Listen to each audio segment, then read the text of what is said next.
Guys, so nandito po tayo para magluto ng konting pansit.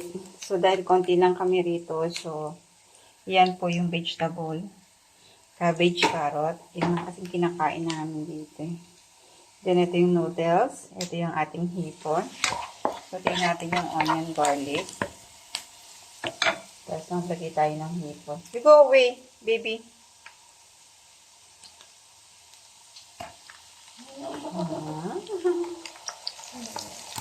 Yan. Yan. Ito na po natin yung ito na pansahog natin. Isang liha lang ito ng noodles. So, kukunti lang talaga siya. Then, lagay na po natin yung ating gulay.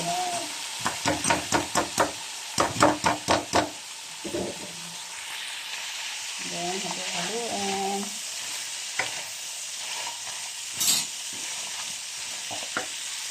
Yan po. Tapos, lagyan natin tubig. Then, konting toyo lang muna. Kasi baka umalat. Alam niyo, konti lang inilagay kong sabaw sa kanya. Kasi nga, pinakuloan ko na yung, binabad ko na sa mainit na tubig yung noodles. So, medyo luto na siyang konti. Kinakanta na ako ni baby. I need noodles too. Oh, very good. Hintay lang natin kumala. Separate natin yung gulay kasi malalabog siya. So, ilagay na natin yung noodles natin.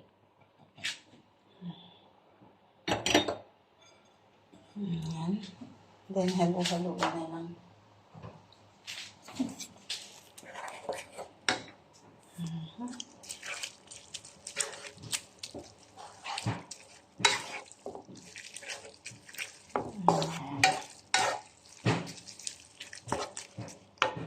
Po, wala ng tubig. So, wala ng sabaw.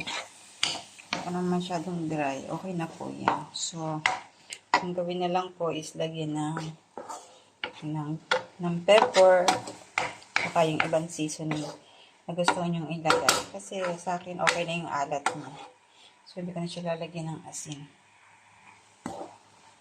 Ayan. Ayan. Hindi na siya masyadong dry. Close na po natin. So, ito na po ang ating finished product. Ang pansit.